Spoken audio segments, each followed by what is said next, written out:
Very much. So this afternoon, again, once again, why I do this every week is because of lot of misinformation out there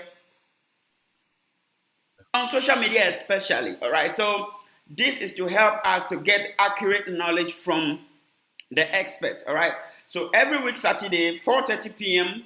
Ghanaian time, 7:30 East African time, we gather here where we host experts to share with us on topical issues. All right, topical issues all about health, health, health. Again, my name is Dr. Albesedo, and I'm the host of the Weekend Health Talk. And today we are blessed to have a colleague, a friend, a brother who is a specialist surgeon, a senior resident in plastics and reconstructive surgery department, Kolebu Teaching Hospital, who is going to share with us on the topic liposuction and tummy tucks. He's going to give us a brief overview shortly, and after that, we're going to have some questions and answers. So if you have any questions, please hold off, wait. When he is done, we're going to have a session for questions and answers. All your questions will be answered by the expert. On this note, Dr. Solomon Atindama, please, the floor is yours. Hello, Albert. Thank you for the opportunity, and thanks and to all who are logged on to the program. And I hope we'll have an interactive session at the end of it. And like you said, feel free to ask any questions that are bothering you, and then we'll be available to help you out. Even if the questions pop up later on after the program, you can always send in a message through Albert, and then we'll provide you with the right answers. All right. So this is essentially going to be an overview because it is not possible to go through all the nitty-gritties concerning liposuction and tummy tucks in this 30 minutes or so presentation. But at least it will give you a much clearer picture of what goes on with these procedures. So as in simple terms, I'm sure we all want to know what liposuction is. And simply, it's just a procedure that we use negative pressure to aspirate or to suck out fat. And we do this by using special cannulae that are able to suck out the fat from the human body. Okay, so why do we have this procedure done in the first place? We may use it as a reconstructive method, or we may use it as an aesthetic or cosmetic method. For most people, we know liposuction in connection with aesthetics or in connection with cosmetics, where it is employed in body contouring or in facial rejuvenation.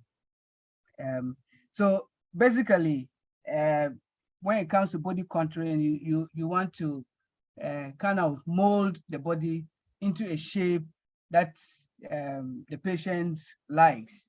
You may employ it in just general body sculpturing, or you may use it as a form of breast augmentation. You can also use it in facial rejuvenation. Sometimes people who have lost a lot of weight, have a lot of depressed areas that you may need to either fill in, or those who have gained weight may gain it in a certain area that has made the face look a bit dysmorphic, and you may use it to improve the facial looks. Commonly, the people who say they have a double chin, you could use it. All those ones could help in facial rejuvenation. Then you can use it as a reconstructive method, where we have employed it in breast reconstruction. You can use it also in the management of lymphedema because of the abnormal fat deposition that also occurs in lymphedema. You can use it to take out that. So there is a select group of people with lymphedema who the main problem is because of the abnormal deposition of fat in the limbs. So you can use liposuction to treat those kinds. Then there are some men who have an abnormal enlargement of their breast, and so which is usually described as gynecomastia. You can also use it in those ones. You can even use it in managing depressed fracture, depressed scars on the legs or on the body. All these ones are available as UC. But more often than not, most people tend to think about just the cosmetics. So we'll spend more time on the cosmetic uses though. Then as part of the introduction, we'll look at what abdominoplasty is, which is simply a procedure to remove the excess skin and fat, usually around the abdominal area. You may have this excess skin, usually following massive weight loss, and so you may need to do something about it. So you can use abdominoplasty to try to do this. Occasionally, for women following multiple pregnancies, you see that the abdominal skin will be quite excessive and it's unable to retract fully. And so you may need an abdominoplasty to sort out that excess bit of skin. Why is an abdominoplasty done? Like I was alluding to, you can use it purely for aesthetic reasons, for cosmetic reasons, and that can be done for both men and women.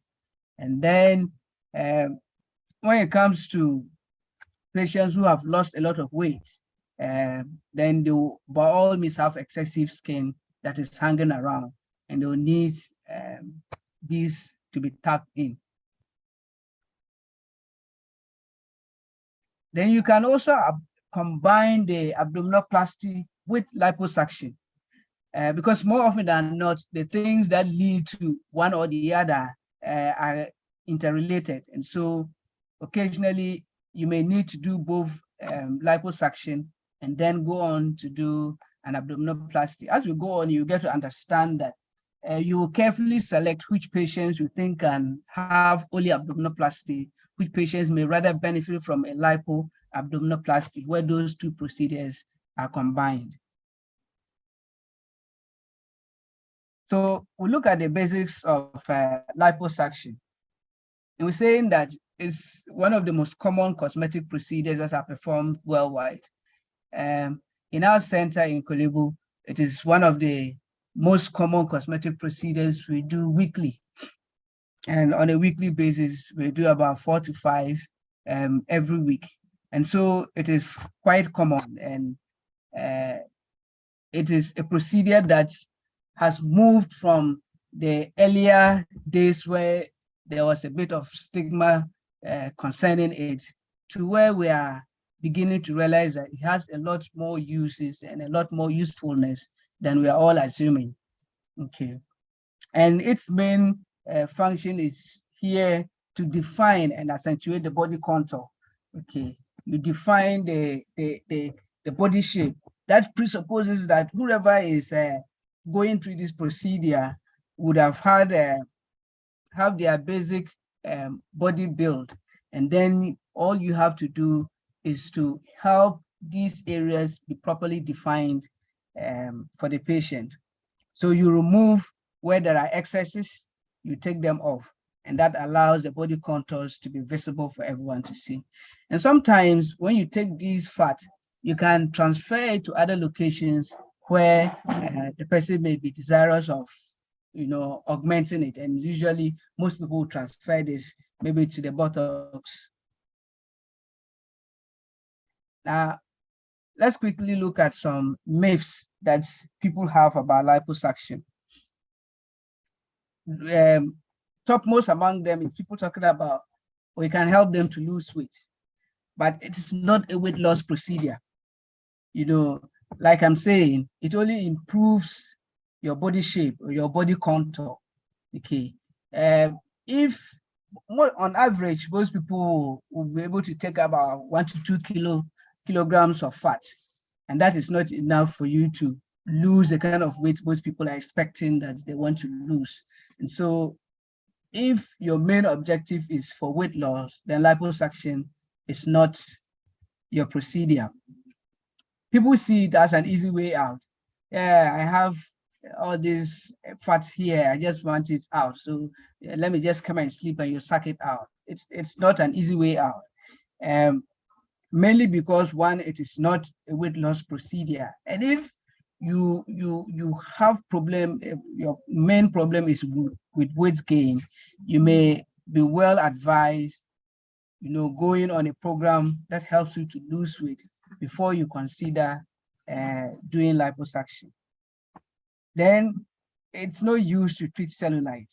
I mean, usually following liposuction, the outcomes of whether cellulites improve or not are not are very debatable, and so it is not something you can bang your hopes on that, oh well, with my cellulite, if I have the liposuction done, I'm sure it will be cleared.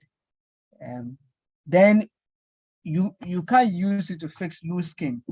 So like I'm saying, during the assessment for anyone who is desiring to do any cosmetic procedure, these things will come up, because you are taking out fat from the body, you're actually going to have some looseness around the area you are taking, because there was something in which you have removed. So obviously the skin in that area will actually be loose and it may be flabby. So if you think that I have a flabby skin, I have a flabby area, liposuction, then that may not be your procedure. But of course, like I'm saying, once you see someone who knows what they are doing, we'll take you through these specs so that you can choose the appropriate procedure that fits what your goal is. Then the fact that liposuction is not permanent. Okay. Here, yes, when you remove the fat, what you have removed is gone. But like I'm saying, it's a lifestyle thing. If whatever you did to gain that excessive amount of fat, you still go on with it, of course, the fat can reaccumulate.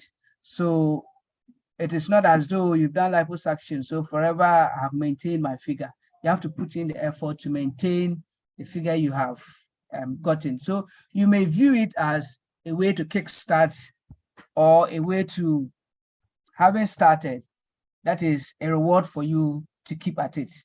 You started something, and then liposuction can come in to accentuate what you are hoping you will get. And having seen that, it gives you the impetus to continue and maintain your shape. Okay. That it can improve belly fat, in the sense that it doesn't get into the areas where belly fat becomes a problem. That is usually in between the organs, your internal organs.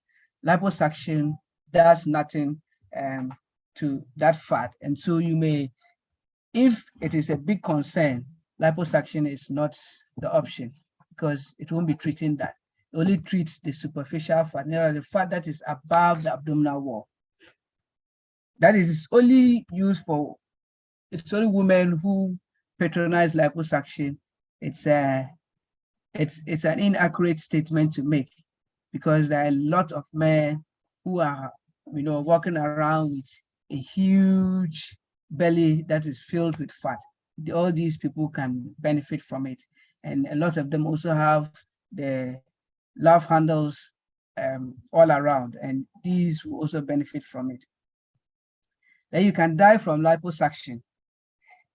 I mean, in medicine, those who are involved in medicine always say, never say never, so no one will say never, but liposuction is an extremely safe surgical procedure, and especially if you have it done in the right places and by the right people, it shouldn't result in death at all. So that is not something that it's not something that is a worry when we are considering liposuction. There are other pertinent issues that we should consider. In terms of the technique, there are various ways of doing it. You may just use suction-assisted liposuction, where all you have is a machine that provides the suction, and the surgeon does the to and fro movement that dislodges the fat from the body. But you may also have a power-assisted machine, like this machine here, where yes, this is the whole machine with the power unit on that point, and then this is your suction chambers. Then the surgeon only presses the knob on this handle, and it's meant to create some vibration once you insert the cannula into the abdominal compartment where you are sucking the fat from, and that helps dislodge the fat. This finds its usefulness in when you are doing a redo liposuction where you are expecting that maybe there might have been some adhesions or there's a scar tissue around. It helps to make sure that you dislodge and improve the final outlook. In the same way, you may also use ultrasound to loosen the fat and turn them into liquid, then you can suck them out in the ultrasound assisted liposuction, which is popularly called the VESA lipo. Then you can use laser assisted liposuction as well. Of course, these newer technologies all come with their own problems, but by and large, most of them are really safe to use. In our center, we tend to use mostly either the suction assisted or the power assisted based on what we think may best get the job done. Now, this is the basic setup. The basic setup, you have your suction canisters, you have your cannulas of various sizes, you have the suction tubings. This is the basic setup. For most lipos, you may use a 3 or 4 millimeter cannula, but they are of various sizes depending on what you want to use and the body habitus of the patient. You may choose the appropriate cannula size to use. And you can also see that there are different lengths. So depending on where you want to reach, you may choose an appropriate length for that purpose. Now, the consultation aspect is important because this is where all the goals are set. You know, you must meet the patient's goals and expectations. So you see, it needs to be defined from the onset. And by defining those goals, you have to have realistic targets. Okay. So someone comes in and says that, yeah, I want to move from a Lizzo size to a Beyonce size. And you see that that's probably is not going to work at all. And you have to be frank with the patient and then take the patient through to understand that. One, the procedure itself just tries to make more visible your body framework that already exists. If you don't have that body framework, it is very difficult to want to drastically move from one individual to a different person altogether. So the consultation is very important because that is where you get to know what can be done, what realistically to expect. And then during that consultation, we need to know whether the patient has any medical conditions, past medical conditions that might put the patient in harm's way. This is important because this is essentially a cosmetic procedure, and you don't want to unnecessarily endanger someone because of a cosmetic procedure. So if there's a medical problem or surgical reason that means that the procedure now takes on an added risk because you want to have it done. Most of these procedures are done over a period of time, especially if you are combining both liposuction and abdominoplasty. It can take a bit of time. That means that you may have to be on anesthesia over a prolonged period of time. So we are very particular about knowing that the patient is medically fit. They are fit. You know, there isn't any problem that could give you an adverse outcome. So current medications, sometimes people are on anticoagulants. That means that they are prone to bleeding a lot more during the procedure. All these we need to take into consideration, especially those who smoke, who have a significant smoking history. It can be important because there's going to be a wound created, and especially when you're doing the abdominoplasty, in these cases, you want to make sure that your wounds will heal. It's been known that smoking always leads to, tends to cause a lot more problems with wound healing. And so we want to make sure that such patients like may consider giving up the smoking, at least for the period that we're going to have this procedure done. And then the patient's current weight and BMI is very important. Like we said, it is not a weight loss procedure. And so if most of the people who are morbidly obese, in other words, your BMI is more than 30, or those push and pull, sometimes we can take up to 31, 33. Usually beyond those ranges of BMI, beyond 33, thereabout, you realize that the risks are a bit more increased. And like I'm saying, this is a cosmetic procedure. We don't want you to come for a cosmetic procedure and then end up with a lot more serious medical complications. So this is important during the consultation to let the clients understand. So we want to avoid people with body dysmorphic disorders. This is important because this is mainly a psychological thing. And sometimes during the consultation, you can realize that the person is talking about deformities that are really non-existent. So someone is telling you that, yeah, I think maybe I think my boobs are too small. All right. But you're looking at the boobs and they are huge, you know, a double D size or something. And the person says that they're small. So in these cases, you soon realize that, oh, these are red flags that probably this person has a body dysmorphism, and you may need to get the person a trained psychologist or psychiatrist to help them to understand their problem.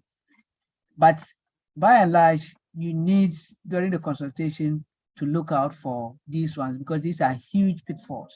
In such patients, no matter what you do, they're never going to be satisfied with the work that is being done.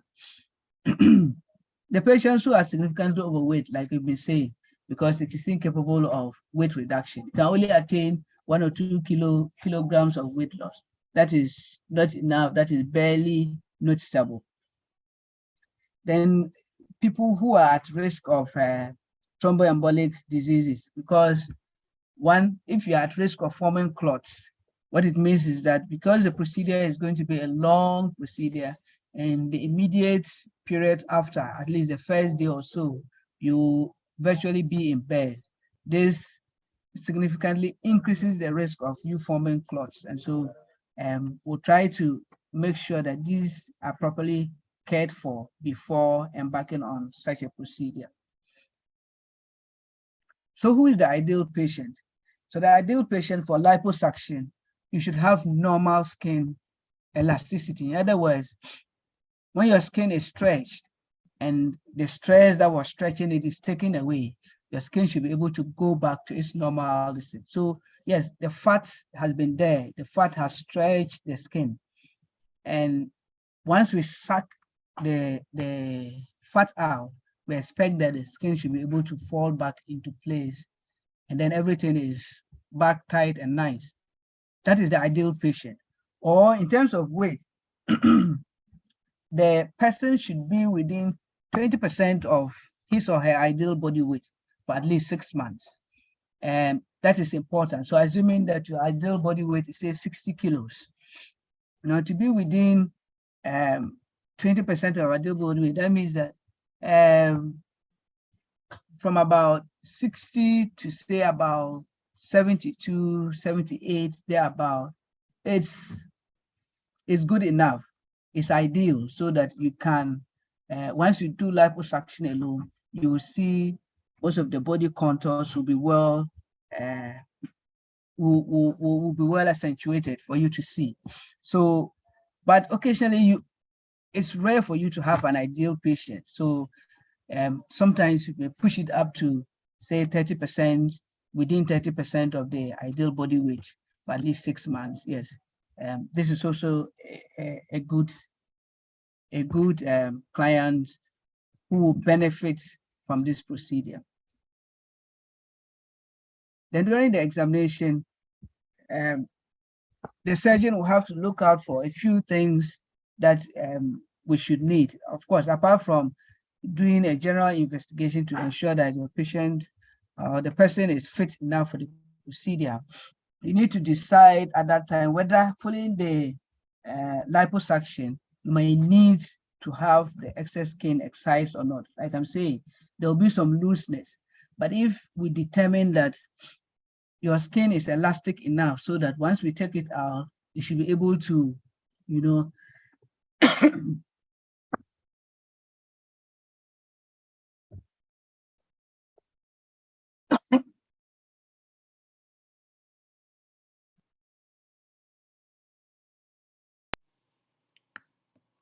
Dr. Solomon, are you okay?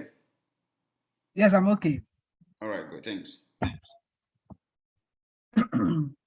Yeah, once we determine that after the procedure, you'll be able to have a return to normal skin, then we could go ahead with just the lipo. Otherwise, we may advise that you have just give me a second. All right, no problem. Yes, just take some sip of some water or something.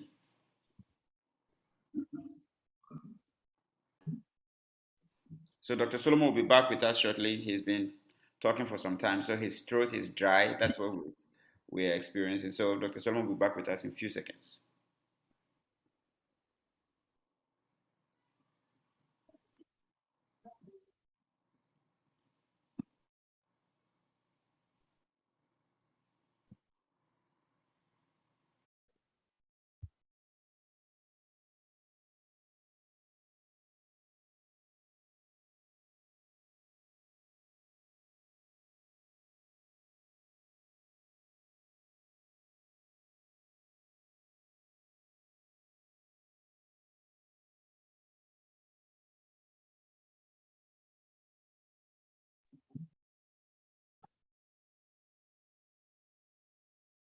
All right. Hello, Albert. Yeah, please go on. Okay, all right. So sorry about that. Yeah, so like I was saying, so once you determine that there will be significant loose skin following the liposuction, then you will advise the person to consider having some form of abdominoplasty in addition to the liposuction. Then we'll also need to assess the anterior abdominal wall, because sometimes the same problems that have led to the fat being deposited in areas that the person doesn't like may also lead to some abdominal wall defects. Sometimes there are hernias there. And so you need to examine all these ones and then get them fixed, or at least have them at the back of your mind when you're doing the liposuction. Because if there's a hernia, what it literally means is that the peritoneum, probably together with the internal organs, maybe your intestine, may be protruding into the area where you usually have only fat.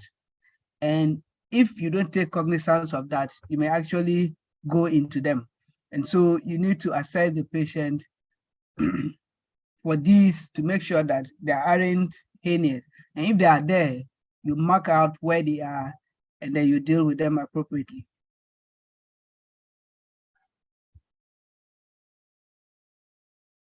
Right, so let's look at the procedure briefly and quickly. So usually we'll do some markings, and the markings, so in this patient, the patient on your left, here we did only liposuction. You can see that relatively the abdomen, the skin looks quite healthy enough that following liposuction alone, you should be able to return to near normal appearance, and you wouldn't need to go ahead with a tummy tuck in this patient. If you contrast that with this patient, you see, if you look at the quality of the skin, you see that following liposuction alone, this person would have a lot of loose skin everywhere. And so this person actually, we advise this to go ahead following the liposuction with an abdominoplasty, like a tummy tuck. You can also see that the the navel seems a little bit, the belly button seems a little bit protruded. And this also had a little bit of a hernia that was in there that also had to be fixed. So it's important to have examination done. You see the marking, you see that we have virtually tried to avoid this whole area because most of the skin in this area is going to go off during the abdominoplasty. So you sack the areas that will help to improve the shape. Now, during the procedure itself, just like any, because we are doing this under general anesthesia, you always have fluids, there'll be IV antibiotics just to prevent any infection. This is usually used as a prophylaxis, in other words, as a preventive measure, not necessarily for treating anything. And then because these procedures may take some time, usually we use pneumatic calf pumps. So because the patient is going to be stationary, lying on the theater bed for some period of time, we use this to simulate if you were up and about, your calf muscles will be pumping and moving blood freely. But now you are lying, that is taken off. And so we'll provide you with that. So use the pneumatic calf pumps to intermittently pump and move blood freely from your legs up so that clots don't form. Okay. And because they may lie on the theater table for a while, you pad the areas that are usually the pressure points so that the person doesn't wake up with injuries on the areas that had been in contact with the theater table for a long time. The patients are appropriately covered just to make sure that they are kept warm so you don't get too cold during the surgical procedure. Obviously, most people who have been in theater will know that the ACs are always running in the theaters, but the patient is properly covered to ensure that they're kept warm. Then the procedure itself, you may do it without anything, but the problem with doing a dry procedure is that you tend to bleed a little bit more. And so this is what was done much earlier in the beginning, the early stages of liposuction. But it was always, there was always a complication of significant bleeding. But since we started wetting the area, so in the wetting, you use a solution to infiltrate into the area where you are going to do the liposuction. That infiltrate has a local anesthetic in it that will numb the area. It has adrenaline in it that will help prevent a lot of bleeding. This is important because then you can virtually suck the thing out and it is a bloodless procedure. And so it has changed the safety profile of liposuction a lot. Okay, then we make very small incisions that are like stab incisions at specific locations. Generally speaking, you can make it anywhere, but we try to make it in areas along the skin crease areas or areas where they can easily be hidden. They're not very obvious. So you make, and then you use those where you pass the cannulas through, and then you can perform the liposuction.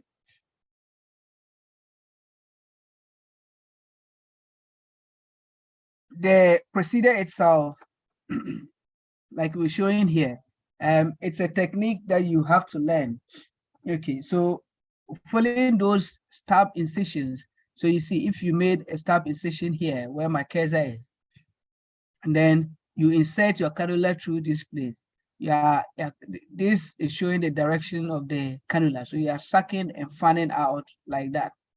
And then there's another stab incision there. You're also sucking and fanning out to give you this crisscross appearance when you are doing the procedure. This is important because it helps you to have a finer finish at the end of it. Because if you don't, there may be a lot of contour irregularities, where there's a place where most of the fat was sucked, there's a place where you didn't really get there and not much fat has been sucked. So it's a technique that you must learn and understand. You suck it in a specific way and ensure that you ensure that you have crisscrossed nicely so that every place is covered, and it gives you um, a smoother appearance at the end of it. Then once we take it, like I indicated at the beginning, you may discard it depending on what the patient's wishes are.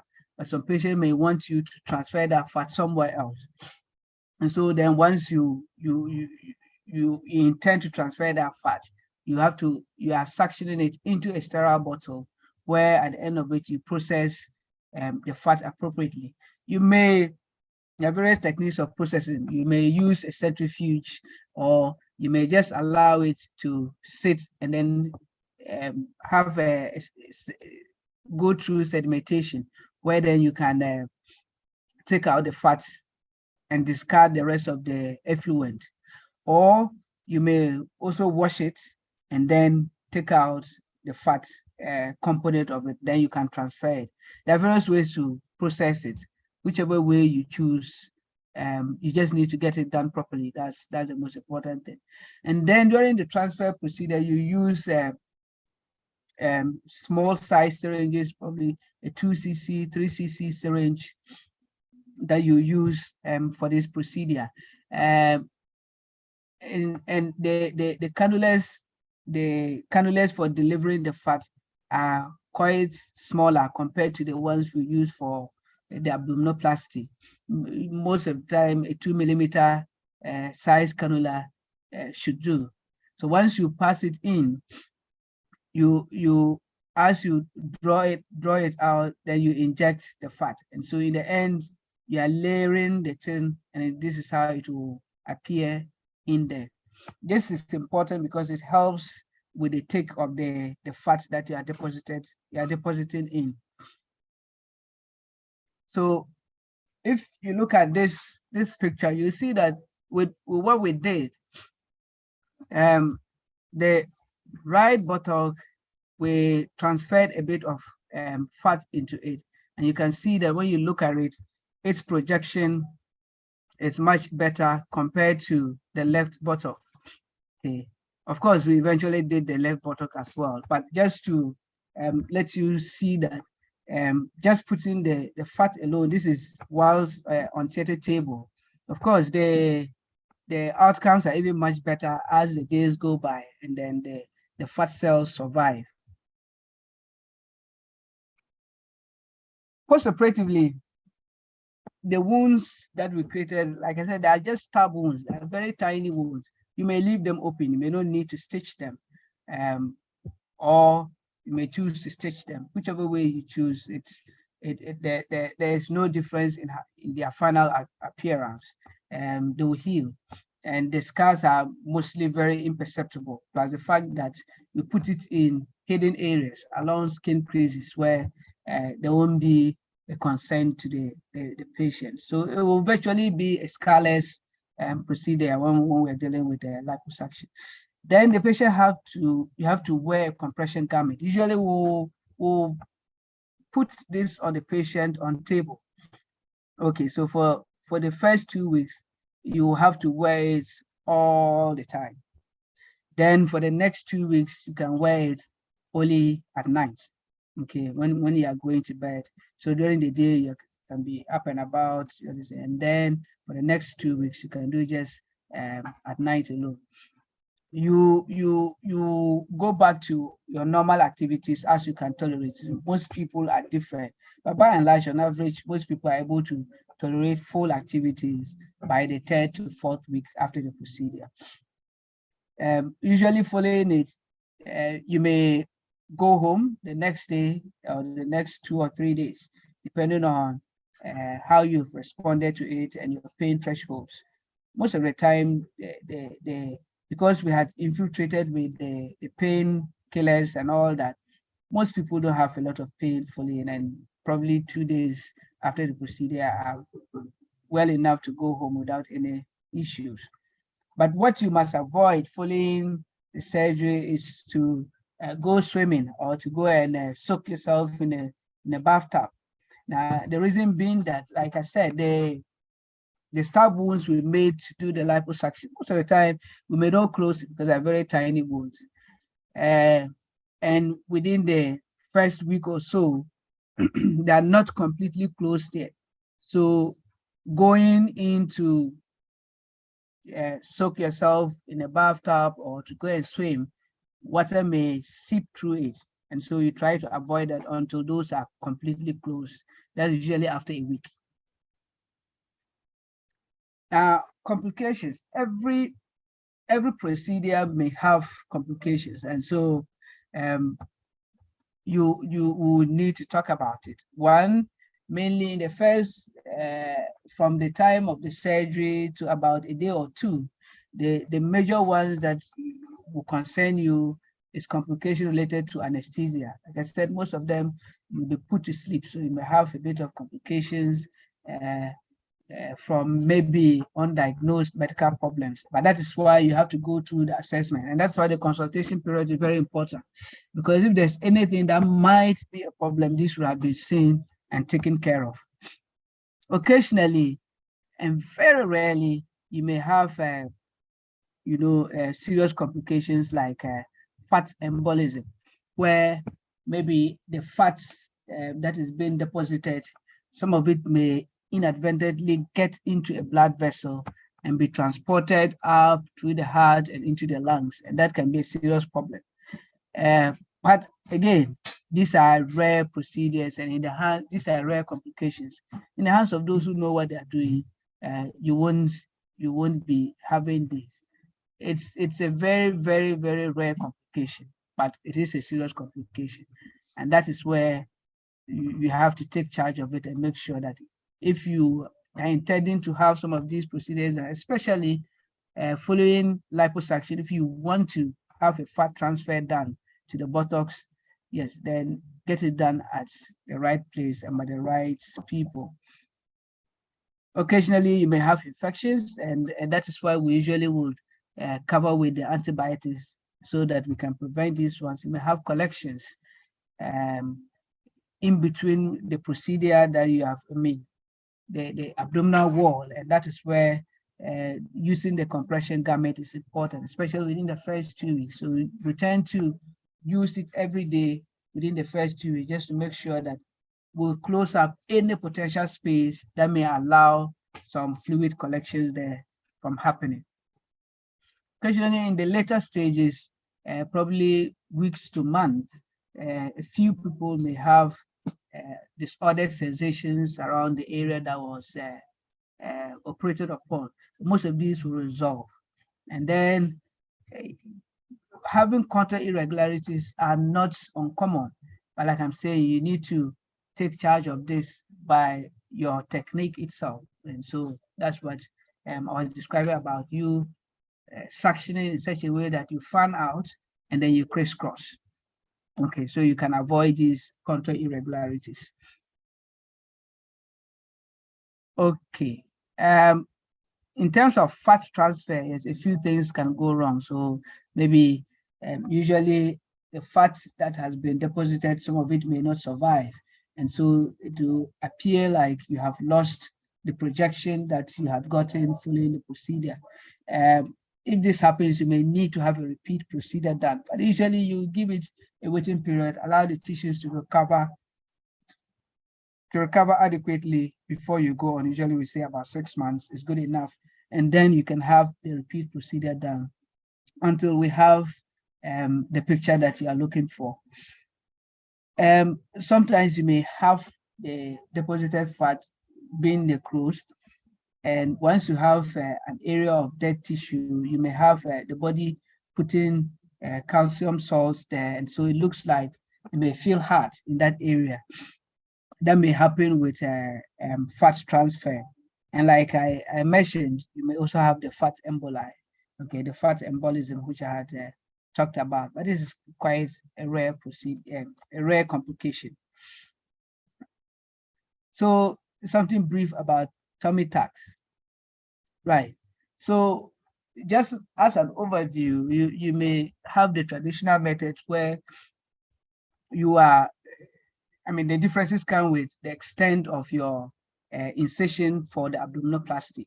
So you want to tuck the tummy in. The standard method is the one we when you check your lower abdomen, you feel some bony prominences on either side. Those are called the anterior superior iliac spine. So usually we'll make an incision from one end to the other. And that is the traditional one. Then you can lift up the abdomen, excise the excess tissue, and then tuck the abdomen down to give it a final look.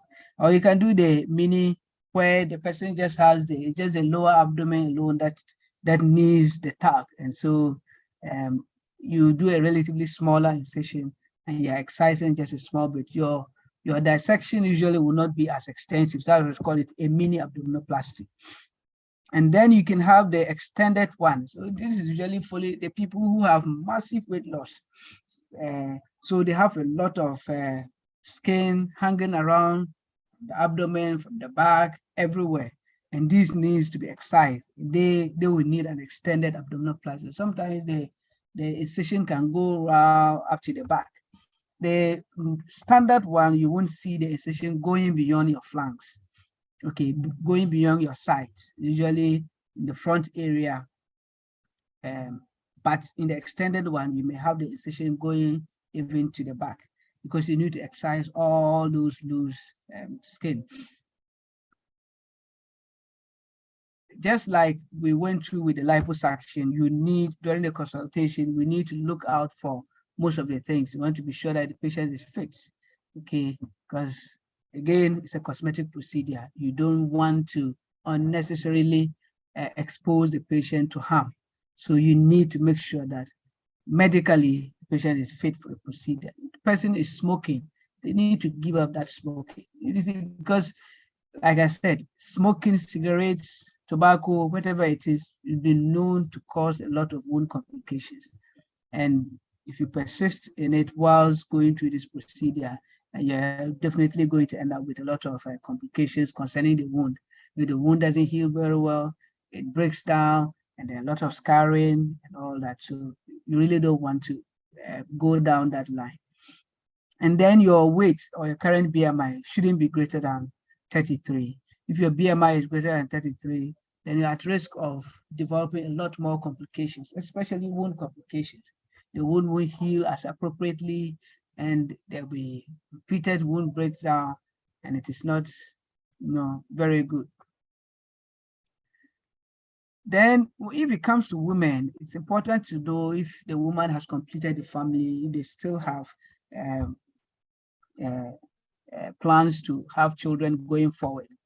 Mainly because we do the tummy tuck, following pregnancies, you may have the abdomen stretching again, and you may lose some of the gains from the tummy tuck. It is not absolute that, if you're going to have children, then you can have it.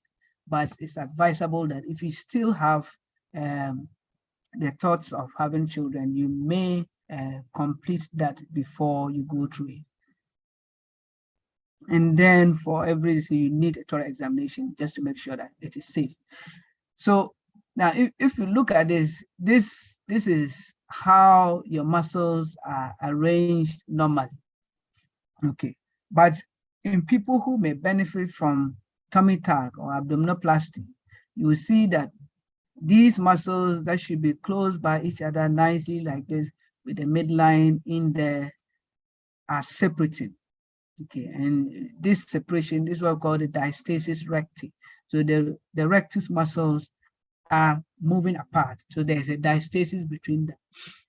So you see that the person, when is rising from a lying position, there's always a huge bulge that comes into the abdomen. This is an indication that there's a diastasis, and such a person may actually benefit from abdominoplasty. But you need to look out for all these ones. You also have to look out for hernias before you go ahead with an abdominoplasty. So again, I have shown this patient. If you look at this, this is somebody who would need one. But if you look at this, you can see that this person also has the hernia as well. Again, when it comes to the person's weight, this person is not too big. And so in terms of BMI, yes, the person will benefit from the procedure. And he also seems to have a diastasis recti. So this is your kind of ideal patient who will benefit a lot from a tummy tuck. Now, which people will you try to avoid? Again, the same thing. Those who have uncontrolled medical problems, you need to get these sorted before you come for this. And then the women who are still open to having children, you need to look out for them as well. Like I'm saying, it's not absolute, but you could. It is always advisable that when you are done, then you have the best benefits with tummy tucks. And smokers who are not willing to give up their smoking habit. Okay, you don't need any special equipment when you're doing abdominoplasty. But one essential thing you need is that you should have an operating table that is able to be moved into different positions.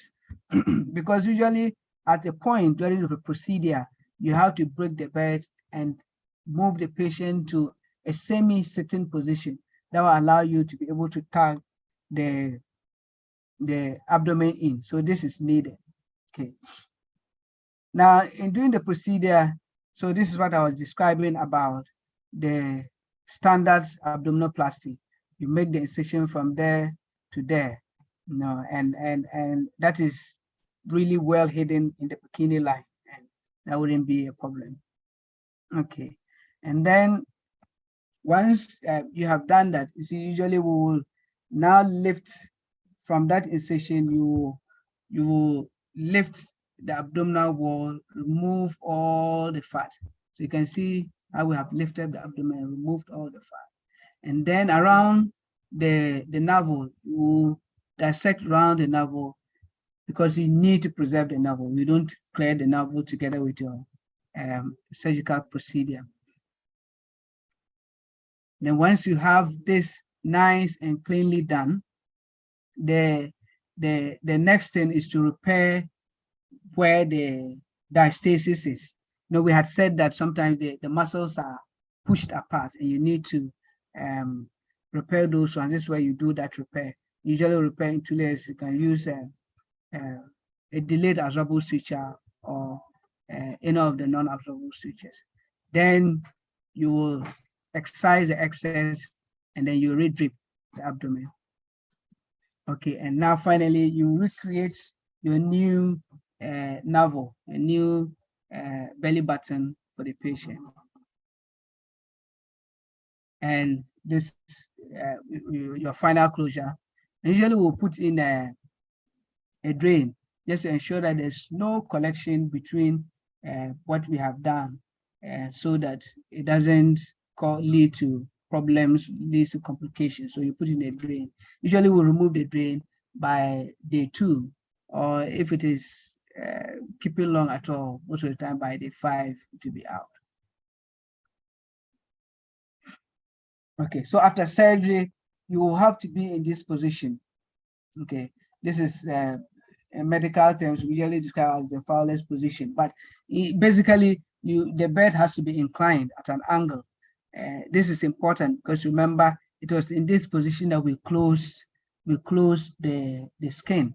So you have to be in that position for a while before you are allowed to lie flat. Okay. And then your compression garments, like we said, you have to use it. Usually by day 1 after the surgery, you should be able to start moving about because you are adequately taken care of in terms of pain and all that. So you should be able to start moving around. But importantly, you have to avoid heavy lifting at least for the next 6 weeks, so as not to put a lot of pressure that will spoil the repair that was done. Of course, things can also go wrong. Then it comes back to the same thing. You may have the wounds breaking down, or sometimes you may have problems with the belly button. Usually, when you are taking it out, if you don't leave a little bit of fat around it, you may tamper with its blood supply, and that can give you problems during the healing. But again, if you do it with the proper people, at least they know what has to be done, and so you won't run into these problems. So some few examples just to have, I mean, you can use liposuction to correct a lot of things. So in this patient, you see this hump in this area at the back. And so you can use a liposuction to take out this. This is immediately after the procedure. You can see that compared to the bump that was in there, this has reduced. And her skin with time, once it retracts back to normal, you see that the area has flattened out. This is a male who had a gynecomastia, so abnormal enlargement of the breast. And then you can use the liposuction alone just to suck the fat out and allow the normal muscles in the chest area to show itself. So in this patient, see fully, you can see the love handles that were very obvious here, fully liposuction. You can see that this patient's body contour is accentuated. We did a little bit of fat transfer as well here, but just having a good liposuction, you can see the difference when you look at the waist area in this. This is also another patient that had liposuction and then a bit of fat transfer as well into the buttocks. Again, it's a similar picture. If you look at the width of this, the waist area, compared to the final result that you have here, this is similar. So liposuction alone will, like I'm saying, I want to emphasize this over and over, that it's not a weight loss procedure, but it can give you a better definition of what you already have. You're already beautiful as you are, but the procedure can help us to let it stand out a lot more. Okay. And this is also another one. We also had a bit of photo. You can see there's a bit of bruising here, but these ones usually resolve in a few days. It's not so these are the before pictures and after. And you can see that this guttering that you had on the side is virtually gone because we have filled those areas and accentuated the areas we're in. And then this one had just abdominoplasty. And you can see that before, this was the patient I showed earlier who had a loose skin in the abdomen, and then following the procedure, this is really satisfactory for the patient. These are more about that. All right, so what are the take-home messages, final words we need to remember? The liposuction, like I said, is just aspiration of fat, nothing more. An abdominoplasty or tummy tuck, we use it to reduce excess skin, usually around the abdominal area, and also to strengthen the muscles. And that we can combine these two procedures, we can combine the liposuction and the tummy tuck in what we call an abdominoplasty, a lipoabdominoplasty. Okay. And then most of it, you can use it cosmetically. You can also use it as a reconstructive process. You can use it for functional reasons. There are whichever way you're using it, the reason for using it will be clear, and the indications are usually clear following consultation with your surgeon. And then none of these procedures is for weight loss. We can't say that enough. None of it is for weight loss, but it can help you bring out the best of you. Can help you bring out the best. And these procedures are generally safe if done in the right hands. Okay, I want to say special thanks to my senior colleagues at the Plastic Surgery Center in Kolebu, Dr. Darko, Dr. Boham, who assisted with some of the pictures that we have used. Many thanks also to Dr. Ankra, who has been very helpful in all these presentations. And so we'll pause here. If there are any questions, if there are concerns that need to be addressed, if there are comments, we'll take that now. Thank you. Thank you very much, Dr. Solomon, for such a powerful presentation. Great. We learned a lot. So the plenty myths about liposuction and tummy tuck has been cleared. And as many people as possible, please get a message across to many people. The recording will be available on my YouTube. So you can go back, share with them, and let them get themselves educated to have the right info. So yes, there is nothing evil about liposuction. There is nothing evil about tummy tuck. That is abdominoplasty. Thank you very much. Now, time for questions and answers. We have a few minutes left to go. So if you have any question, please put in the chat box right now. Dr. Solomon Atindama will help us with the answers. Once again, thank you very much, Dr. Solomon Atindama. He is a senior resident. He's a specialist surgeon at the Plastics and Reconstructive Surgery Department in Kolebu Teaching Hospital. If you have any questions, any concerns, please put in the chat box right now. He will help us to answer. Whether you're on YouTube or Zoom, please put in the chat box. And if you are listening to this recording later, you can still drop your comments, your questions, and we will respond to it swiftly. So please put your questions in the chat box in the comment section, either on YouTube or on Zoom, and Dr. Atindama will help us. What is the best age for a tummy tuck or liposuction? Yes, I mean, you wouldn't say what's the best age, but like I'm saying, the person has to, we need a lot of considerations. What is the person? If it's just a liposuction alone, I would say generally any adult, maybe from the age of 20 to about 65, 60 years, is good, it's fine, because the risk profile is very, very, very low in this age category. And considering the fact that it is a cosmetic procedure, you don't want very old patients, because then by the time you are in your 70s, you have significant medical problems that might otherwise increase your risk following these procedures.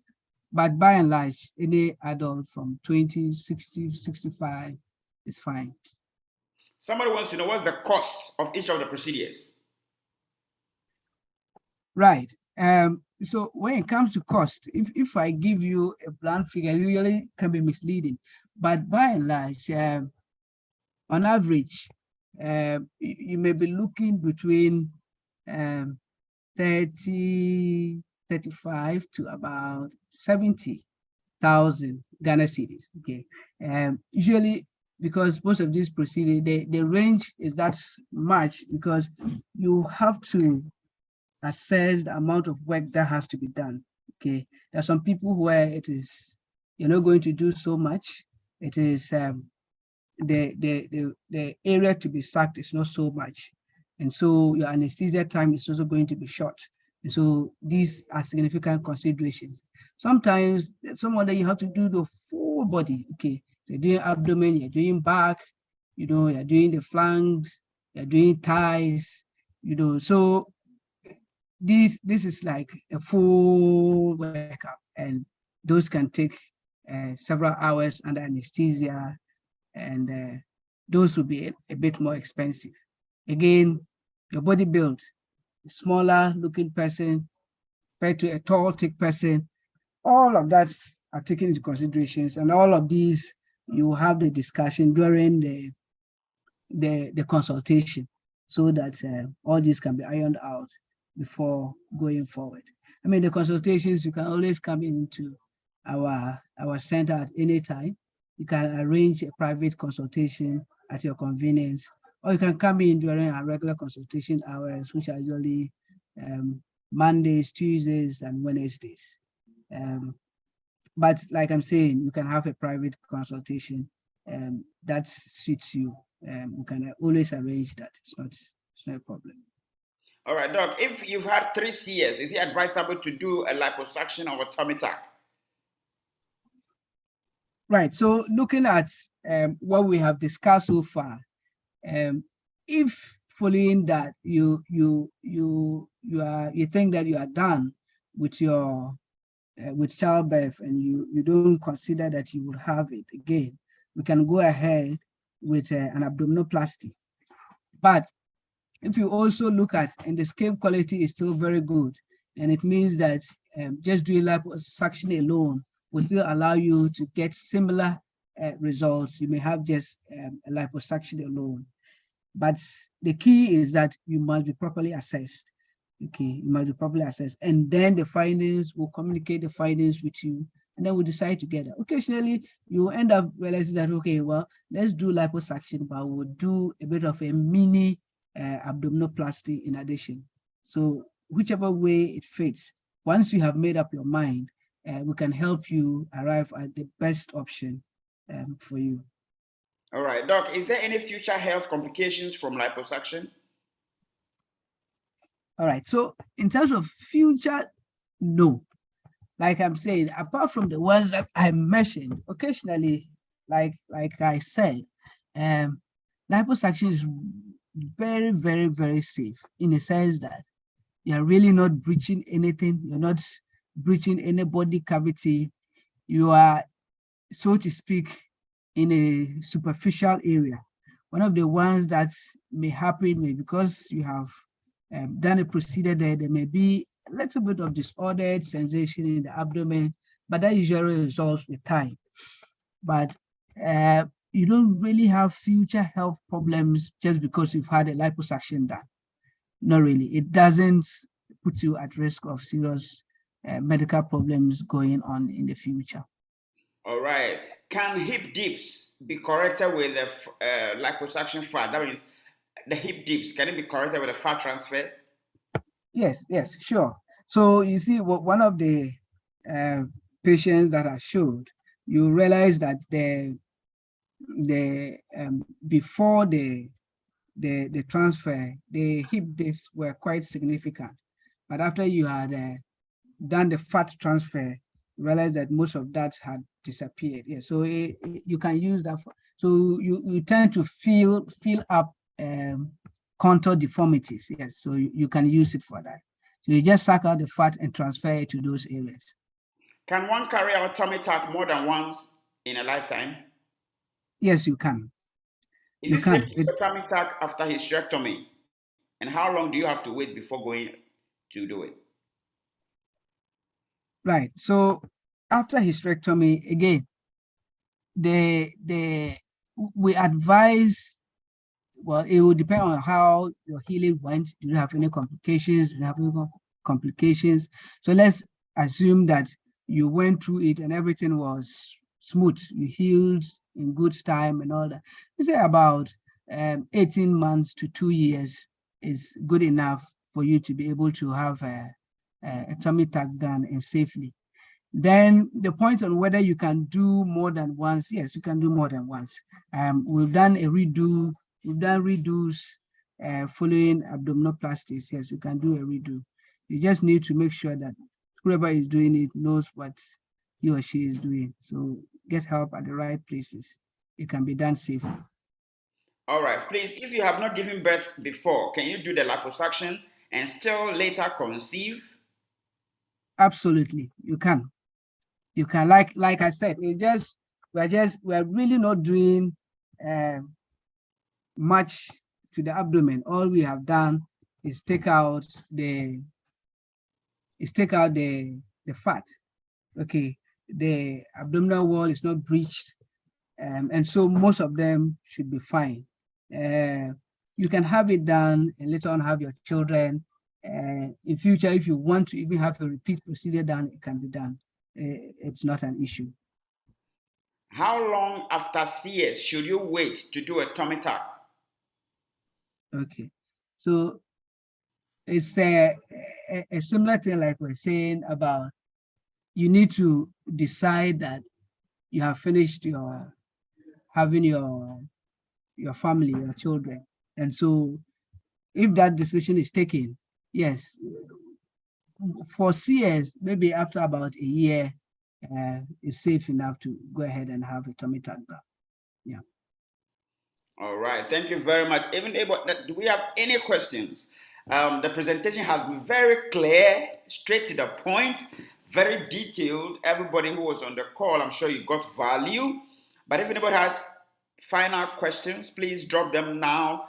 Dr. Solomon Atindama is on duty in Kolebu Teaching Hospital right now, but he decided to make time to share this with us. Can one carry a tummy tuck more than, okay, yeah, we've answered that one already. Yeah, so anyone else have any questions? YouTube, yeah, I got a question from YouTube as well.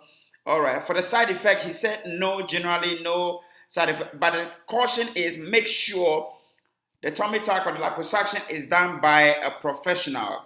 The tummy tuck or the liposuction is done by a professional, and you are well clinically assessed, and the decision is made between you and your surgeon. All right. Thank you very much. All right. So, okay. Any more questions? Any more questions? Any more questions? Any more questions? Any more questions? All right. Thank you very much, Dr. Solomon Atindama, for making yourself available to share with us on this very important topic, liposuction and tummy tuck. We are all very well enlightened now, and now we know better to share the well presented facts to as many people as possible. Again, this is a weekly program. Every Saturday, we host specialists in various fields to discuss topical issues. Every Saturday, 4:30 p.m. Ghanaian time and 7:30 p.m. East African time. Every Saturday, we have it. There's a last. What's the risk of death with tummy tuck? That's the final question. Hi, okay. Like I indicated from the beginning, the risk is very low. Okay, it's very low. Because like I said, because it's a cosmetic procedure, we actually select the patients very well. So make sure that you are in optimal health condition before you go through these procedures. So it's very, very, very low. I haven't encountered any such patients, especially the ones who have been well, whose problems have been well controlled before going for tummy tuck. So I'll say it's virtually close to zero. Yeah. All right. Thank you very much. And again, thank you all for joining once again our weekend. Okay, someone has a question. I don't want to leave it out. Can tummy tuck and hysterectomy be done together? Yeah, it's done. It's done together.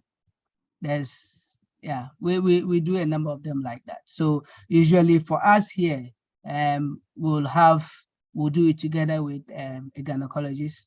So they have the hysterectomy done, and we go ahead to do the tummy tuck. So yeah, it's done together. Can tummy tuck be done together with CS? No, because in this case, I mean, the baby is of concern, and CS, even though people think it is a very simple procedure, can go downhill. You understand? So in those situations, the concern is let's get baby and mother safe. And so that's not the time. Again, for a pregnant person, see, there's a lot of difference in how your physiology responds to a lot of things. So some of these procedures can take some time. You don't want to subject the person who has a bit of altered physiology to a lot of operating time. So we try to avoid that. CS with the tummy tucks, no. But hysterectomy, yes. With tummy tuck. All right. Thank you very much. Thank you very much, everyone, for joining us. If you have not yet subscribed to the YouTube channel, you can subscribe now and keep yourself abreast with subsequent ones and the previous ones as well. Again, please help me say thank you to Dr. Solomon Atindama. He is actually on duty right now in Kolebu Teaching Hospital working and decided to take time out to come share this with us. We appreciate you, Dr. Solomon Atindama. We are grateful. Thank you very much for your time. And to everyone on the call, thank you very much for making time to come. And then let's pass on the good message to as many people as possible. Thank you very much. Thank you very much. Thank you very much. Once again, till next week, Saturday, same time, it's been a pleasing pleasure serving you all.